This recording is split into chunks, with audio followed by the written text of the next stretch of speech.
Nidoking is a pretty interesting Pokemon. He's been one of my favorites ever since I used him in the original Pokemon Red game. While his pre-evolution is based off of Mouse, Nidoking himself is actually based off of Baragon, a Japanese kaiju who I happen to like a lot. He famously starred in GMK, Giant Monsters All Out Attack, in which he fights Godzilla, as well as starring in stock footage for the obscure Indian B-movie Adiyu. Before these movies, however, he first appeared in Frankenstein Conquers the World, a movie in which Frankenstein conquers the world and also fights a giant monster called Baragon. When you stop to take a look at the ears and the horn, it's pretty obvious that Nidoking was inspired by Baragon. His moveset is also a major indicator that he's based on some sort of monster. He's able to learn moves such as Thunderbolt, Flamethrower, Shadow Ball, Ice Beam. Ooh, such a cool move. You can also learn the move Surf, which could be a reference to Baragon's C-form, something that I totally didn't make up for this video. I also didn't make up the move Quash for this video. What the heck does Quash mean? Why the heck can Raikou learn this move? Why the heck can Komala learn this move? This Pokemon sleeps for just about its whole life. Why does it know any moves at all? Given that Nidoking has such a great moveset and that my shiny one's already at level 100, I decided that it'd be fun to try and beat the Elite Four using just him. I have a feeling that it's going to be a lot harder than Beedrill since I won't be able to cop out and use Mega Evolution if the going gets tough, but I still think I'll be able to get pretty far with them.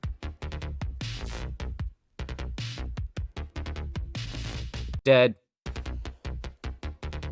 Dead. Dead. Dead. Dead. What the heck? There's something seriously wrong with the Elite Four in this game. This has got to be the worst group of trainers in the whole series. Given how late I'm fighting them, they should be posing a serious challenge to just one Pokemon. Back when I made the Sandslash video, I was not expecting him to get as far as he did. I seriously thought he was going to die during the first battle with Lorelei, but nope, he managed to beat the entire Elite Four by himself. Same thing happened with Pidgeot. I was going to do a whole video of him beating the Elite Four by himself, but I couldn't because it was too easy. I just kept on using Air Slash and killing everything in one hit.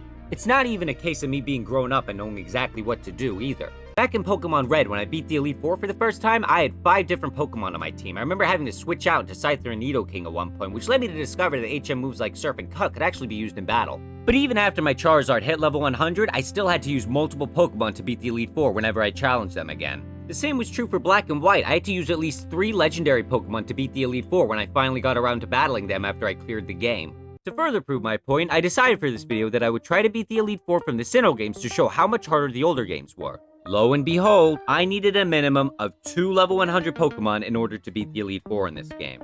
This not only goes to show that the older games pose more of a challenge to players, but that the Elite Four in Let's Go Pikachu is just horrible. Cynthia has a ton of amazing and strong Pokemon on her team. Who does your rival have in this game? Flower Boy? The Champions team is so bad in this game, I cannot stress enough how unsatisfying these guys are to fight. All you need to beat the Elite Four in this game is 1 level 100 Pokemon and a handful of Hyper Potions. But Frank, why do you care about the difficulty level in a game made for children? Because children deserve to have a challenge. The 3 games I played most when I was younger were Mario 1, Mario 3, and Sonic the Hedgehog 1. Do you think that these games are easy? Do you think that the Sun level from Mario 3 is fair and balanced? Do you think that Labyrinth Zone is an easy level in a video game? Not every stage in these games are challenging, but beating the occasional tough level is a lot better than breezing through the game on easy mode. Sure, you can kill everything in one hit in Halo on easy mode, but there's zero challenge there. Beating an easy level in a video game is whatever, but beating a hard level, beating a difficult boss, a whole arduous, complicated, challenging video game,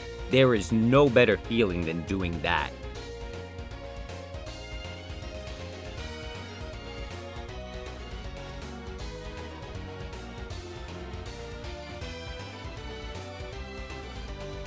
Except for being the Elite Four with a Magikarp.